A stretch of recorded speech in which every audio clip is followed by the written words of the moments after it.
Buffalo Plus, your interactive look at the week in football. Brought to you by Connors and Ferris. Nah, I wasn't stirring up. Y'all need to stay off my Twitter. That's a little weird. Oh, one game closer. Let's go. Bills Mafia, what's up, baby? I'd like to think I'm not too much of a psychopath. Y'all know we're headed for, you know what I mean? Rolls Royce driving, private jet flying. Thanks, everybody. Thank you. Go Bills. All right, welcome back to the Buffalo Plus YouTube channel presented by Connors and Ferris. Our podcast today, I'm joined by Mike Catalana, Dan Fates. I am Jenna Cottrell. Before we get started, please be sure to like, comment, and subscribe to the Buffalo Plus YouTube channel. If you enjoy our coverage of training camp, we're still here at Fisher. The first 3 days of practice wrapping up. The Bills will be off tomorrow. But Mike, first couple days of camp, what has stood out to you so far? Competition. I love it. And Dan mentioned like a guy like Diggs making plays as the veteran on the offensive side, outside of, playing quarterback position. He's the most important guy. And then you start to see it with other guys too. And I know this happens in every camp, but when you see it play out, you see different players get their opportunities to either shine or fail. That's what happens in training camp. I think the practices have had an edge to them, a good one. I think the defense has won some days, the offense has won another. I think it's been the offense today in this last day, but I think that's fun to see. I think there's a little different vibe than we saw last year. I think it's a more mature vibe. And I mean that in the sense of I've seen a lot because of their maybe being newer pieces, like a guy like Trent Sherfield and Deontay Hardy, and I know we'll get to them in a little bit, but I've seen Josh Moore coaching, even with a Dalton Kincaid. So you talk about the competition. I also see this as a big learning. Again, I do think the intensity's been up. We haven't had any fights. We're 3 days in, no fights. And it was hot. And it was very hot. We are undercover here. Yeah, you can. We're probably sweating. In one of the tents. But yeah, I just think that it looks like a lesson, almost that feel of lesson in teaching and coaching. Yeah, I will say I feel like two things. One, we're in a hospitality tent, which reminds me of when E.J. Manuel hit the hospitality tent a couple years ago. Beautiful throw. And then two, I agree with the more focused, the more mature. I feel like because of that maturity, you see like when it's practice time, it's that intensity is ramping up. And it is early on, but I think this group, their practices haven't been crazy long. I feel like last year, the first week had a lot longer of practices, but I feel like at the same point, it's a lot more on task of what they're doing. And that's something that I think will be, maybe they're not practicing as long, but it's more beneficial because the reps that they are getting. And I've really noticed Sean McDermott, defensive coordinator, when you're watching him. The switching hats, jumping in. And look, no matter who you are as a player, even if you've been doing this and you're a veteran, Sean is now in charge. He's the overall boss, and he certainly has a different personality than Leslie Frazier did. Yeah. They're different in that way. I was watching, they were in the far field, something happened, and Sean jumped in. And in the past, as the head coach, I didn't see that as much. I think he deferred to his coordinators, and that's the way he did it. Oh no, this was headset, baseball cap, Sean, and he was right in the middle of it. I say switching hats, legitimately though, he has two hats. He has the headset with the baseball cap and then the coveted trademark Sean McDermott enormous white hat that he also wears as well. We talked a little bit about too in this urgency. Josh talked about it that he feels the window is closing for some of the older guys. And we heard that, today from guys like Micah Hyde and Jordan Poyer, as well as Stephon Diggs, who said the first day of camp that he understands he has more football behind him than in front of him. With some of the new pieces they brought in, and they are newer guys they brought in, but it's not like it's a ton of young guys. I even think of a Damian Harris, a Trent Sherfield, Deontay Hardy. These are guys that have been around the league. And it goes back to when we talked about how just today when we were just recording this, there haven't been any fights. And it reminds me of Von Miller last year when he's like, I'm way too old to fight. It seems like some of these guys are like, we're here to get our work in. Yeah. Yes, there's intensity, but there's no chippiness. No. It really is more, even Shaq Lawson is a guy who's more veteran of just being I'm not going to fight. I'm not going to push and shove anybody. It's more methodical. It's more organized practices than I have seen in years past. That's why I say the focus part, because that's the fighting can be somewhat of a distraction, Yes. or letting your emotions get the best of you, which is, it's hot, so I would understand that. But I think very with hot. having guys that do bring that maturity, you're right. They don't want to waste their energy on things like that. Now, that's not to say that some of the fringe guys or the younger guys Correct. couldn't get into a fight next week, but I just think you see that poise out of this team that maybe we haven't seen in years prior. Yeah, I mean, look, there's a reset. There's no question in my mind. Yeah. That's sort of a message, and there's enough veteran players that have been through it, but Dan's point is a really good one. I'm trying to think of the super young guys, the rookies, but It's there's Kincaid. only a few, right? Yeah. It really is He Kincaid in looks that way. good. Looks good. But I want to talk about one thing with Kincaid, because I'm going back and forth on this. Mike and I He's were sitting together. fantastic. Yep. We're standing there watching to move into Kincaid. And look, they're going to try things with him. They're going to see Yeah. how he does. And there's times as a tight end, you're sort of setting that edge. And, well, the defensive player would set the edge, but he's Yeah. trying to block. Make in. it edge. Yeah. And he was up against Shaq, and Shaq just tossed Ate him aside. his lunch. In like a second. He was gone, and he made the play in the backfield. Yeah. Again, he's figuring out blocking, but you heard Dawson Knox yesterday sort of chuckle when he said that's what it takes in this league. Yeah. They're going to see at what level Dalton Kincaid can block, but he ain't blocked before. They were Yeah. not asking him to do that Yeah. in college. Correct. He needs to at least be competent in that, and Yes. I think they're testing that out. And again, I know we can't talk about strategy, but it was where he lined up. I looked at Mike and I said, hey, we obviously talked, they've talked at length about lining him Yeah. up in the slot, that he's this Yeah. not 11 personnel, it's the 11 and a half personnel and all these things. And he lined up and I was sitting there and all of a sudden, again, there is nothing that means less in training camp than running plays without pads on. It could not mean less. But to see Shaq Lawson go, yeah, Yeah. Just walked by him. and I sit there, it's like, yeah, again, he's going to have to learn. Again, Dawson Knox, talking about blocking, was not a good blocker when he first came in the league. He is now a serviceable blocker. He's an average blocker for a tight end. But it was one of those things where it really clicked to me. By the way, Dan's right. They don't want us to speak of strategy. But in Dawson Knox's news conference, and I'm quoting him, he's like, yeah, sometimes he's on the inside and I'm on the outside and we're up against the line and Yeah. I took a handoff in practice. That is from Dawson Knox, not from us in Buffalo Plus. I am Yes. just repeating. So in terms of strategy, but you find that, and the reason I bring that up is there's other guys he's getting an opportunity to show the different things he can or can't do. Correct. Yeah. And then there's a guy like Balin Spector getting an opportunity to play with the ones today at That- linebacker. Again, I think they're going to test these guys out. Yep. I think T-Dot is still in that spot, Yeah. Tyrell Dodson, but Spector got some run there, and I think somebody asked Jordan Poyer about him and how he's looked good. Yep. I mean, he's a player that he's talking about, Spector. So just another guy getting opportunities in that competition that we talked about. I think competition is the biggest part in terms of that's why he was with that grouping and all of that stuff. But sometimes you just see talent versus not talent. Different levels of different talent. levels of talent. Right. And Balin Spector today, I think. The play of the day. And Play of the day, I'm sure yeah. it'll be out there. Yeah. I'm sure by the time this gets posted, the Bills Yeah. will have posted it, Yeah. I'm sure. Oh, you mean because he gave up a touchdown? To Stephon Diggs. It was the play of the beautiful. day. 50-yard completion from Josh to Stephon. And it was one of those things where he catches it, the ball goes up in the air, and Mike and I are sitting there, we're like, oh, where's that going? Who's covering him? And then I go, oh, Spector covering him. Well, let me tell you something. Bold I'm putting the move, fault Cotton. there. The fault there is on defensive coordinator Sean McDermott. I mean, that is not a good matchup. In the words of Any- Josh Allen, milk check. Yes. That is not who you want on Diggs. So Yeah. It was in yeah. front of Cam Lewis. Cam Lewis. Yeah. Yeah. So it's a beautiful not throw, exactly too. Yeah. against Hyde and Poyer. Listen, Yeah. when fans are out here at camp, they usually cheer the offensive plays. Yeah. If I was cheer the offensive play and just don't pay any attention to what they Yeah. were doing on defense. Yeah. Don't worry about that. That one's a plus for the offense. We won't worry about it for the defense. Yeah, agreed. Some other guys that have stood out so far. Deontay Hardy. I shouldn't say stand. It's like looking at him next to some of the other guys, it is crazy. What is he listed at, 5'6"? He's listed at 5'6" on the Bills roster. Yeah.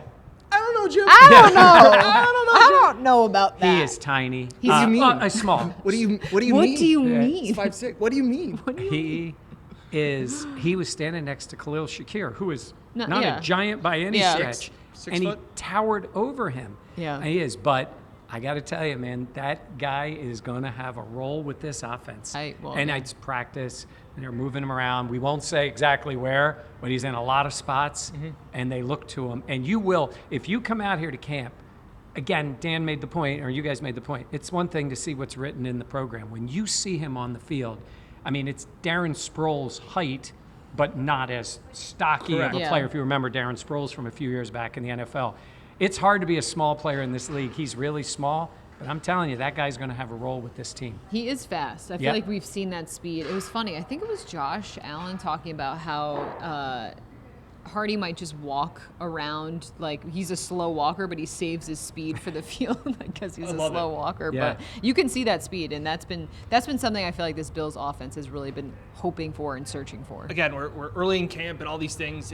He feels like a nice blend between the gadget style that Isaiah McKenzie brought while being a little bit more polished in the receiving game like a Cole Beasley. That is a great. You know what I'm saying? I would agree with that. He kind of seems like a blend of those two guys. Like I said, watching him do his individual drills, seeing his footwork, seeing the way that he runs his routes, he has that shake, he has that wiggle that Beasley would have. Well, obviously he brings all of the gadget style that you see with Isaiah. Yeah, and look, we loved Isaiah. Loved loved having him here, but I don't think he was a pinpoint technique playbook kind of guy. I don't think he was ever that way.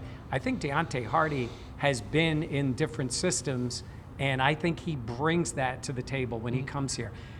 Isaiah was more of that guy, and then they tried to make him into more of the regular wide receiver. Brian Dable.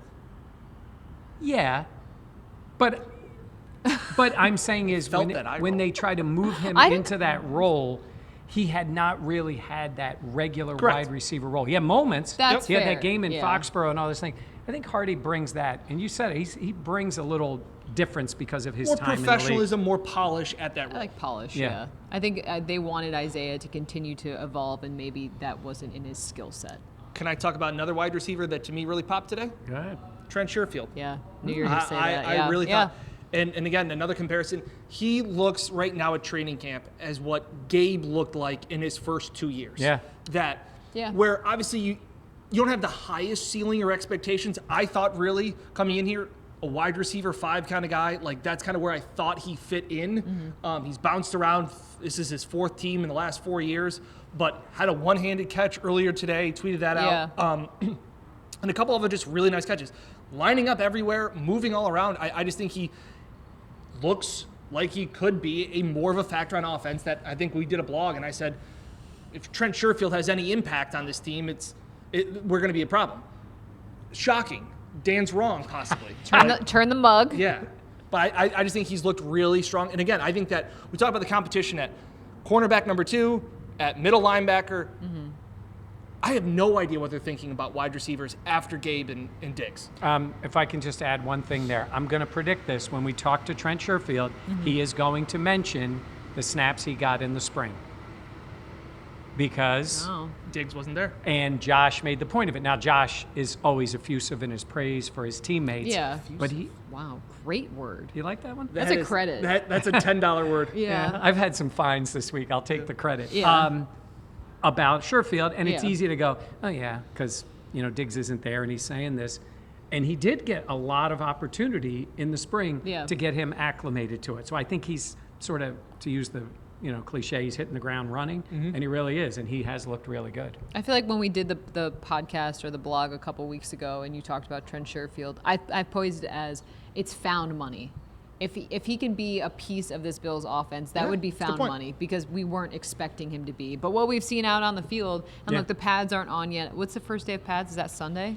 Or is I don't know if they've announced it. I know Hyde said today he can't wait, right, to put the pads on. But it would seem to be a day, coming off a day off, that they would do that on Sunday. But we'll see what they end up doing. Put the pads on. Thud up. Thud up. Time to thud up. That is yes. I do like that sound though. Yeah. Like Thud. Thud. All right. Any defensive players? Is there any 24 hours later. are Not there high. any still not high? Are there any defensive players that have kind of flashed for you? Well, it's funny that I said that about Spector. I was not really thinking as much about Diggs beating him down the field. Yeah. Oh, but I'm really? interested in him. No, because when they had the full ones out there, and for 2 stretches, he was playing there. And again, I think they liked a lot of, he's one of those guys in college, he made a ton of plays, he's an athlete, he can run, all those things, but it's a late pick, and you really thought of him as more of a special teams guy. I know I'm not saying he's going to start at linebacker for this team, Yeah. but they He are won't. going, right. That's honestly fair. No, I'm saying is, but they're going to see what guys can do. They're going to give them an opportunity, and I think we're going to see a rotation of that, of different guys getting their moments to play with the ones. I think because this team is so good, and it's the competition needs to be there because you got to be the best. You got to win it. You got to no win doubt. that role, and I think the Bills are very much like who's going to earn it, and they're going to let everyone have an opportunity. And then what's the saying? The cream rises to the top. Look at you. A little cliche, but literally that. Yeah. That's just how it is. Speaking of other linebackers, Terrell Bernard is still very small. Yeah. Yeah, physically, we talked about this before. When you Looks like look a at DB. certain players, Yeah. he does not look like his position. Like Murray Like Davis Murray. does not look like a running back. He would be a pass rushing outside linebacker, Yeah. defensive end. I mean, he's a giant. You know, and so you look at Bernard and you would say safety. He's standing next to Poyer and Yeah. Hyde. He doesn't look that much different. But he's an athlete. They like a lot of his traits. We'll see. But my hot take from last year was that he was going to add 35 pounds of muscle and then be the middle. 35 pounds. That's insane. I think it was 20. I think I said he'd add. Still, 20. that's Oh my insane. God, he needs the James Harden fat suit to put on 35 pounds. I will say you're not going to replace Tremaine Edmonds like frame wise with what No. you have. So maybe that's why they were like, all right, we'll go lighter, more ability to cover we'll see. that type of stuff. Yeah. But yeah, it seems like there's quite a big discrepancy. I'm going to say this. You know the things, the limitations for Tremaine Edmonds. And then he got paid, so Yeah. good for him. Yeah. But they will miss the things that he did, game in, game out, play in, Correct. play out. His At youth. least you knew. You'll miss His youth. You're snark. The new young There's player? a new young guy. So Who? you guys know, we always reference that Tremaine was always, he's young, Young. he's young, he's young. The new young guy is, Kyer Elam. he's young. Oh, He's yeah. young. He is young, Ooh. but he's young. And you guys know what we mean. They'll reference him as being young. Young. Tremaine is going to be making his acceptance speech to the Hall of Fame one day, and they're going to say he's a Young, young guy yeah. because they love saying he's young. Well, maybe not the Hall of Fame. Yeah, I was you going know to what say, I mean. yeah. The guys that spoke at press conferences today, Jordan Poyer, Micah Hyde, guys that are not young, even though Jordan Poyer says he feels like he's 26. All those things are great. Micah Hyde said he feels great. But it was a different perspective. And it goes back to how they handle it and how they approach training camp. Because, Mike, you said this is your 35th training camp. So for them, this is I think it's Hyde's 11th and Poyer's 12th. And just the understanding of how they approach it. Because we can always do the same story of what's it like for these veteran guys. But I think it is a little bit different where these guys faced uncertainty. Yeah. They're very close. But Definitely. again, Hyde thought that there was a chance that he may never play football again after his injury. And Poyer didn't know what he was going to do with free agency. So to have them both back, it is unique, special to have them both back. Yeah. Janet, Dan's right. He's saying they faced I'm uncertainty. right for like the third time today. but No, you were wrong. yes. 35 pounds of It's muscle. not as much fun, though, when you just admit it. It's better when we bring it in that you're wrong. I know, but I let the first two slide. Yes. That's the point. The third one, I jumped up. Let's be honest about Poyer and Hyde here. Poyer was gone. Yeah. Gone. Like, I thought at that point, and I think he did, and I think the team did, which was great that they kept the communication going. He was going to sign elsewhere. He was gone. Yeah. The way it worked out, the money wasn't there. And it's easy to say, I think, because Hyde looked like he was ready to come back. But, you give a guy a whole off season, it's injuries like he had, it's the type of thing that guys could rethink. You never know what a guy is going to do. So if you go back to 7 years ago, Wow. when they first came in here, I guess it's 7. Yeah. Yeah. 7 years ago, and we knew Hyde was the big signing. Poyer was more of like a guy who had been hurt, Yeah, flyer. giving him a Yeah, chance. yeah. And then all of a sudden it became Poyer and Hyde and Poyer. And to still have them out there, I think, is phenomenal. But It's it was so cool. Real good chance that wasn't going to happen. Well, I love too when you got to talk to them today about their kind of their different approach in the way they look at things. Like obviously they're a tandem; they work so well together. They Right. play their best ball besides one another. But the way they approach things on the field, both being veterans, I thought was I interesting. asked them the same question about how do you approach training camp, knowing that prefacing Stephon Diggs' comments that he understands that there's more football behind him than in front of him. So how do you approach that? And Mike made a good point, and I said, that's not I'm going to do my story on today. And Mike goes, well, you don't want to just say like, oh, they're packing it in because they're in their 12th training camp. But it was I asked him the same question. For Hyde, he goes, urgency. He goes, I'm trying harder now because I know I have fewer training camps left. And that young guys are probably looking at me going, what the hell is this old guy doing flying around? Because he knows that he has fewer moments left. For Poyer, he said he was perspective. So he said that football doesn't define him, that there is more things, that he's just cherishing these moments because he knows that there'll be times when he doesn't get to walk through training camp with his buddies, that he goes, he's trying to put his phone away, be present in the moment, savor this because football has given him so much. So here you have one guy kind of taking a breath, smelling the roses and kind of embracing it, while you got Micah Hyde being like, shit, like we got to go now. Yeah, and he's also in the last year of a contract. Yeah. And Yeah. that plays into it, not necessarily that, well, it can be, teams make a decision. It also plays into it in terms of what the player wants to do. That is an end date for these guys. It can be. And, it's easy for people to say, if you could, you keep playing. We see them out there with their families. Oh, there are let's moments talk these about guys that. are like, there is life beyond this. Yeah. As much as they love it, that they Diggs, look around. I'm human. And one last thing before we get to the family, because I know that was your favorite part of today. Yeah. Hyde, Poyer, and Trey White have not been on the field together Wow. since 2021 Thanksgiving in New Orleans. Wow. Yeah. Again, we talk about the expectations of this defense and where maybe they have not performed up to par in playoff games and things like that. They've gone through 2 playoffs without their top 3 guys altogether. Again, that when he said that, when Poyer said that, I went, no, it's not. It's right. Yeah. Because I Yeah. forgot about just the way that it worked. Well, I feel like you can tell they are savoring it more. Trey White before practice signing autographs, making time with As some of the many kids. as Josh, like he's signing a ton. Trey has done so much, and then Jordan Poyer walking out of the tunnel. Like you can just tell, and that recognition of like, and again, you're right. They hope that there is more football and great football ahead, all those things, but really taking the mental stock of like what this all means and how this is not a given. This is not something that, is just an expectation. So I thought that was really cool. And then today, on Friday, they had the families out there. You got to see these guys with their loved ones, their children running around, and just the videos of it is just amazing. And we got to talk to Dane Jackson, who I thought was just like, you could tell he was so proud. And just what it meant to have his son DJ there, who's 3 years old, playing with the football, them out on the field together, and just what that meant to just so many guys just having that opportunity. Big smiles. I mean, these Huge guys, smiles. and look, they're with their families, but I thought for Dane, and I don't even know at his young age of a guy, seeing there with his kids, like someday his son is not really going to remember Dane's career. Maybe Correct. as he gets a little older, it can be the case. But man, that video, Yeah. I mean, you think about that, of them out there. And by the way, every one of these kids is adorable. Oh my God. But DJ, he was super Dane's, cute. They were oh my all God. so cute. IR, though. that kid was awesome. And my he's just gosh. at that age 3. He's throwing the ball back and forth. Yeah. And I'm thinking, I think they embrace it. I really do think they embrace it. Yep. Yeah. Because they see it. But it's fun to see. And I mentioned this on the air. sorry. Sean McDermott preaches family. Yep. Family.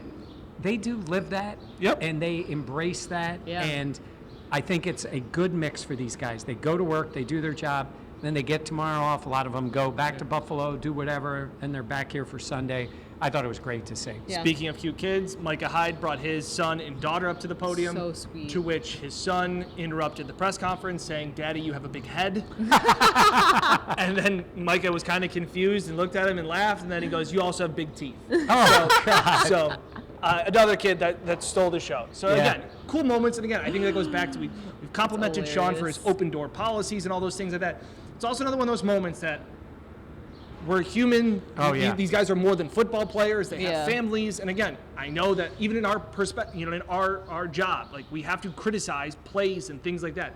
They are human beings. When you criticize us, Yeah, we are also have human. jobs, and we're also people too. So Yeah. I think it's just every once in a while these days are really very much needed. And that's Yeah. why I think it needs to be, not to preach this, but it's a level of criticism. Criticize Dane Jackson or Micah Hyde. You miss a play. Yeah. They're pro football players, what they get paid for.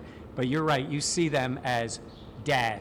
Yeah. Nothing else. He's there as the Yeah. dad or husband. Yeah. He's there, and you see their Yeah. families, and they're all excited for him. And guess what? There's some families out here with a player, and that player's not going to make the team. Yeah. And then their life changes. So Yeah. all those things can happen. It's good perspective, and I love seeing that part. And this is where it's a little different than other times of the year. Once the season starts, yes, they have time at home with their families, but out here on the field, I thought it was great. I think that's one of the things that I do love about having camp here is just the opportunity for fans to get to see up close and personal their favorite players, and then for the players, you get to see them in that light of Yeah. them being a father, of them being a partner, like of what that means. And it does. I think it makes it more human. But you could see like people in the stands today, like. It was cool to watch them see their favorite football Yeah, player in a yeah. different light, and I just think all of that is just such a cool, really unique experience. I mean, Sean McDermott talked about it. Not a lot of teams still travel away Right. for camp, and just to have the atmosphere here, it really is cool. And there was another player that had his son at camp today. His name is Lorenzo Alexander. And we got Oh, a chance yes, to talk to yeah. him. He is the best. I First love of all, Alec. Oh, I swear Lorenzo. he's only been a few years out. The dude could just Yep. put on the pads and go play. Though, what did he say to us? I don't want to get hit anymore. I left it all on the field. I don't want to done. get hit. Yeah. But I want Jenna to say, so Jenna asked him about seeing the growth of Josh Allen becoming the star. Yeah, I'm like, Josh Allen is now a household name. Like, he's becoming that. He's a superstar. And Lorenzo's like, yeah, man, I got a lot of misread or unread text messages, and maybe the phone calls from him aren't returned as quick. Harder to get in or around a golf. But he just talked about the ascension of what Josh has been able to do and how humble and how hardworking Allen has been. And just to see Lorenzo, seeing him as like a young guy come in and galvanize the team and what that success has meant. It's I think for Lorenzo it's got to be really cool to see, especially knowing he comes back. He wants to be a part of it. And then he just too talked about the talent on this team and where this team is going.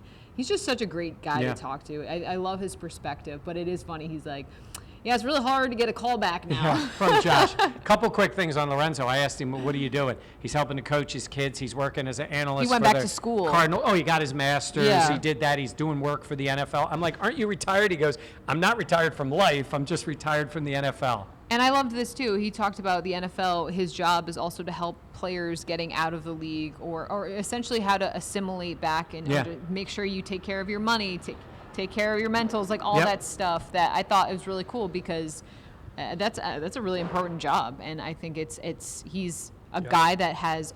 I feel like he's like 50. Like he's One man gang. He's had that perspective. so much experience. So I'm going to go back to Perspective. when he was signed. It was Rex Ryan and Doug Yes. Whaley who brought him in. Yeah, And I wow. was doing the games at the time, so I was in the production meeting, and Rex goes, they brought him in as a special teamer. Yeah. And Rex goes, you know who's been our best guy in that spot? Lorenzo Alexander. Can you believe him? He's kind of like, can you believe it? Yeah. How well he has played. Yeah. And it unlocked something in Lorenzo that year. So you got to give Rex credit in that way. They unleashed Wow, something. didn't expect this to happen in this video. It Yeah. unleashed something, I think, in Lorenzo. Maybe it gave him the opportunity to say, we're looking at you not just as a teams guy, but as a defensive player. And let's be honest, he was really good for this team. He was, absolutely. And he talked about how using that special teams opportunity and turning it into a full-time role. And I would have to imagine he's having a conversation with Tyrell Dotson. He said that, and he's also talking to these other young guys. He goes, you better do it on teams. Yeah. Yeah. Because that's how you stay on the I roster. hope. That's why I hope these new rules to the kickoff, you don't lose Yeah, that. Yeah. For so many guys like Lorenzo Alexander, he was 8-9 years in the league doing special teams, Yeah. really. And then he became a Pro Bowl sack guy. Yeah. But before that, he cut his teeth and made a paycheck flying down the field on kickoffs and punt returns. So obviously the new rule, you can fair catch anything inside the 25. It's just like a touchback. It's the college rule. But yeah, just that was one of the things when we think about rule changes, was one of the ones where I go, what's going to happen with some of those fringe Yeah. roster spots where Yeah. guys make the guys make teams because they're that guy. And some teams may cut some corners on special Yep. teams. Yeah. Try to get by without something, and it may work for 90% of the time, but those that, few other yeah. plays The can Bills kill have you. never been a team, especially McDermott Bean. The McBean era has never really cut corners on teams. No. No. It's not Sean McDermott's way. You kidding No. me? The sun has just defeated me. Yeah. Wow. I don't think Sun. you're that sunburned. No, I I think think my he's fourth. it's a long day. It is a long day. 3 days. All right. Anything else, gentlemen? I don't think so. This has been fun. They're back at it on Sunday. It's supposed to cool down here in Pittsburgh, so they said the So heat they is taking say, a we break hope. a little bit. So and then it'll ramp up quickly, and then before we know it, another couple weeks, we'll have the first preseason game. So, Yeah. but right now, 3 days in the books, and competition has been the key. A couple reminders. We have a bunch of Buffalo Plus content out as well. Yeah, like, comment, subscribe. We also have the Instagram channel, Buffalo Plus. We have the TikTok. 3 to 5 reels a day. Yes. We have a bunch of stuff on there. We also have the 24-hour Buffalo Jenna Plus videos on there. store. Top 5 moment. Buffalo. It's a top 5 Buffalo Plus I need to moment, post that to along- TikTok. I Yeah, haven't posted that along yet. with Mike having your senior moment when you literally reread a comment 20 seconds after I read it. Yeah.